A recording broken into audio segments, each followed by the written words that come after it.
기업 최고 경영자들의 일거수일투족을 살펴보는 CEO 풍향계 순서입니다. 이번 주에는 아시아나항공 인수를 놓고 고민 끝에 가격 재협상에 나선 정몽규 HDC 그룹 회장과 코로나19 여파로 취임 이후 가장 호된 시험대에 오른 최정우 포스코 회장 소식을 배삼진 한지희 기자가 전해드립니다. 아시아나항공의 부실이 예상보다 큰 것으로 확인되면서 정몽규 HDC 현대산업개발 회장의 고민이 깊어지고 있습니다. 아시아나항공 인수를 포기하면 모빌리티 그룹을 이루겠다는 미래 비전을 내려놔야 합니다. 결국 정 회장이 인수 위험을 덜기 위해 산업은행 등 채권단의 아시아나항공 인수 협상을 원점에서 다시 하자고 제안했습니다. 구주 가격을 포함해 2조 5천억 원의 인수 가격을 다시 선정하자고 승부수를 던진 건데요. 이 전 세계적인 코로나19 사태로 아시아나의 날개가 묶이면서 재무 환경은 악화되고 있고 언제 개선될지도 알 수 없기 때문입니다. 건설업 전망도 어두워지면서 인수를 잘못했다가는 HDC까지 위태로워질 수 있다는 얘기가 나오고 있죠. 이 정 회장의 승부수가 통할지는 알 수 없습니다. 채권단이 HDC에 구체적인 조건을 내놓으라고 하면서 재협상이 초읽기에 들어갔지만 결과는 예단하기 어렵습니다. 임기를 1년여 남긴 최정우 포스코 회장이 취임 이후 가장 초라한 성적표를 받아들였습니다.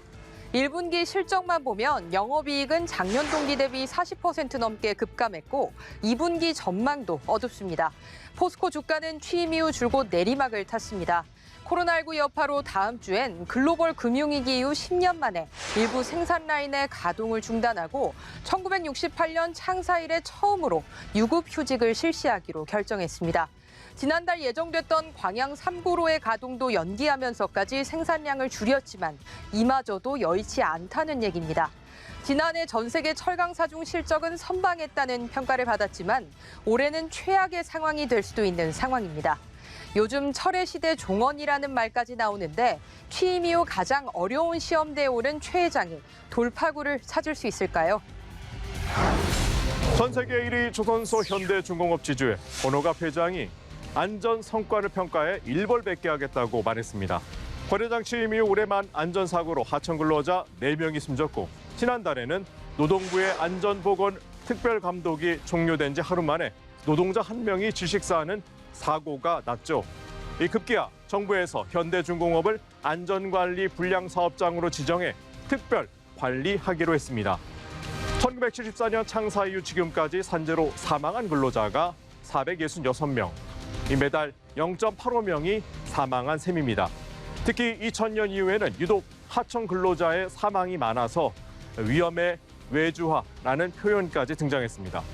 권 회장은 앞으로 3년 동안 안전관리에 3천억 원을 추가로 투자하는 대책을 내놨는데요. 이 현대중공업이 근로자들이 숨질 때마다 이런 안전대책을 내놨지만 그때뿐이라는 비판도 나옵니다. 권 회장의 말처럼 안전사고로 공장이 문을 닫을 수도 있다는 위기의식이 필요해 보입니다. 요즘 누구보다 신사업에 열정을 쏟아내고 있는 사람이죠. 바로 허세용 GS칼텍스 사장입니다. GS칼텍스는 올 1분기에만 예상치의 2배 가까운 1조 원이 넘는 영업 손실을 기록했는데도 협력업체 돕기에 나섰죠. 다른 정유사와 달리 신용등급 조정에 칼바람을 피했고 정유사 가운데 소비자 호감도 1위를 차지하기도 했습니다. 허 사장은 전기차와 수소차 충전이 가능한 새로운 주유소를 문연 데 이어 택배와 드론 배송 등 복합 물류 서비스도 제공하는 계획도 내놨습니다. 드론을 활용하면 산간이나 도서 등 기존 유통 인프라 활용이 어려운 물류 사각 지역의 배송이 쉬워지고 재난 상황에서는 구호 물품을 보내기도 안성맞춤인데요. 허 사장은 2년 전 취임할 때 존경받는 기업을 만들겠다고 선언을 했죠. 단순히 기업의 생존을 넘어 공존의 가치를 얼마나 실현하는지 지켜보겠습니다. 위기일수록 투자해야 한다. 이 치열한 경쟁 시장에서 이 초격차를 유지하는 비결일 텐데요. 코로나19 사태에 낙담하지 말고 우리 산업을 한 단계 더 도약시킬 기초 체력을 다지는 계기로 삼았으면 합니다. 이번 주 CEO 풍향계는 여기까지입니다.